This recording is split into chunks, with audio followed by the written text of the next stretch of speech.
Assalamualaikum warahmatullahi wabarakatuh. Wahai para sahabat pecinta Kiai semuanya. Semoga kita senantiasa dalam lindungan Allah Subhanahu wa Ta'ala. Amin. Biografi Mbah Nur Moga Pemalang. Sebelum kalian tonton video berikut, silahkan klik subscribe, like dan tanda bel agar tidak ketinggalan tentang video-video terbaru dari channel Kang Subhan. Berikut kami kisahkan sedikit perjalanan Mbah Nur Durya Walangsanga Pemalang, Jawa Tengah atau yang dikenal dengan sebutan Mbah Nur Moga.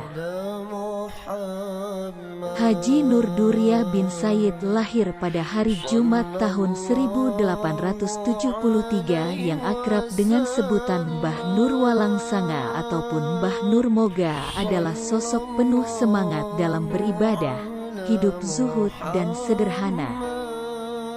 Beliau juga dikenal sebagai orang yang sangat haus akan ilmu agama dari para guru yang sanad ilmunya nyambung sampai Nabi Muhammad Shallallahu Alaihi Wasallam.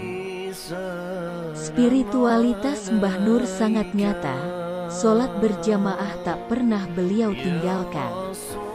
Kebersahajaan hidupnya terpancar dari tempat tinggalnya yang sederhana yang berada di pinggir sungai.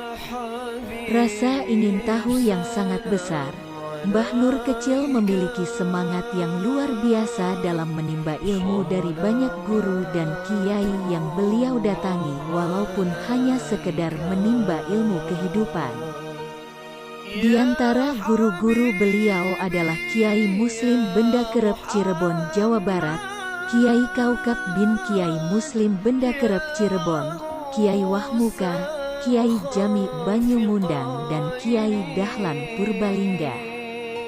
Semangat dalam belajar terus dilakukan oleh Mbah Nur. Berguru atau nyantri terus dilaksanakannya meski telah berkeluarga.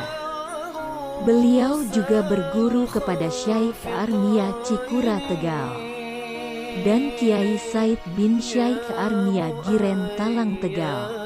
Dari ilmu yang didapatkan, Mbah Nur tidak pernah berhenti sebagai ilmu, tapi mewujud pada tindakan untuk mengamalkannya. Seperti dikisahkan, pada tahun 1960-an, Kiai Haji Anas Nur berpamitan pada ayahnya yaitu Mbah Nur Fatoni Kersan, untuk pergi sowan ke Mbah Nur Moga Pemalang. Yang saat itu Mbah Nur Moga belum banyak dikenal oleh masyarakat luas. Mbah Nur Fatoni Kersan mengatakan pada putranya yaitu Kiai Haji Anas Nur, Mbah Nur Durya atau Mbah Nur Walangsanga atau Mbah Nur Moga itu orangnya masih muda tapi sudah menjadi wali Allah. Rumahnya di tengah sawah dan pinggir sungai. Nyantri sebagai proses belajar dan mengamalkannya menjadikannya Mbah Nur Moga sebagai pribadi yang memiliki dasar spiritualitas tinggi yang dalam agama Islam disebut sufi. Terdapat beberapa kiai sufi yang diberikan keistimewaan oleh Allah bisa mengetahui sesuatu yang belum terjadi, ataupun juga bisa mengetahui hal-hal yang gaib.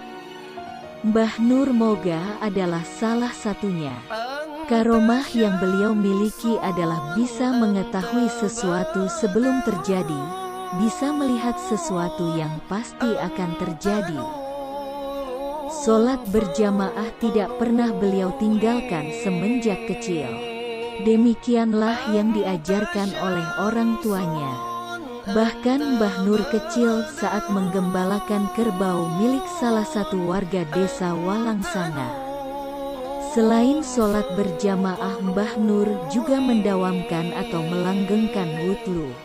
Kisah yang beredar di masyarakat, Mbah Nur selalu melaksanakan sholat subuh dengan menggunakan wudhunya sholat isya. Itu artinya, Mbah Nur Moga selalu menjaga dirinya dalam keadaan suci alias menjaga diri dari perkara yang membatalkan wudhu. Dan jika wudhunya batal, Dengan segera Mbah Nur melaksanakan wudhu lagi. Selain sholat berjamaah, Mbah Nur juga mendawamkan atau melanggengkan wudhu. Kisah yang beredar di masyarakat, Mbah Nur selalu melaksanakan sholat subuh dengan menggunakan wudhunya sholat isya. Hal ini menandakan Mbah Nur tidak pernah tidur malam. Bahkan beliau selalu bermunajat untuk mendoakan kebaikan buat warga di sekitarnya. Hingga beliau wafat, tidak pernah meninggalkan sholat berjamaah satu kali pun. Mbah Nur Durya wafat pada tanggal 9 Jumadil awal tahun 1409 Hijriah yang bertepatan tanggal 17 Desember tahun 1988 Masehi. Kepergian Mbah Nur Walang Sanga atau Mbah Nur Moga diiringi mendung yang gelap gulita dan hujan deras selama 3 hari berturut-turut di sekitar daerah Moga Pemalang. Alam pun seolah turut berduka dan menangis atas wafatnya Mbah Nur, dengan ditandai hujan lebat selama 3 hari yang menyebabkan tumbangnya pohon yang sangat besar di hutan Cempaka Wulung, dan runtuhnya jembatan Sungai Comal sehingga memutus akses jalan raya Pantura dari arah Semarang ke Jakarta maupun sebaliknya. Mbah Nur dimakamkan di tempat tinggalnya yang berada di pinggir sungai. Semakin hari makam Mbah Nur selalu ramai dikunjungi peziarah untuk bertawasul dan ngalap berkah Mbah Nur Moga.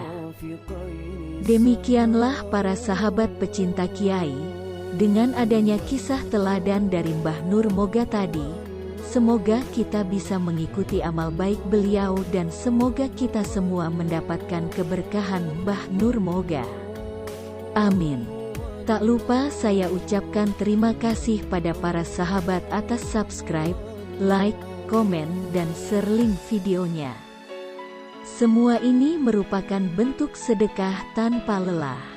Wassalamualaikum warahmatullahi wabarakatuh.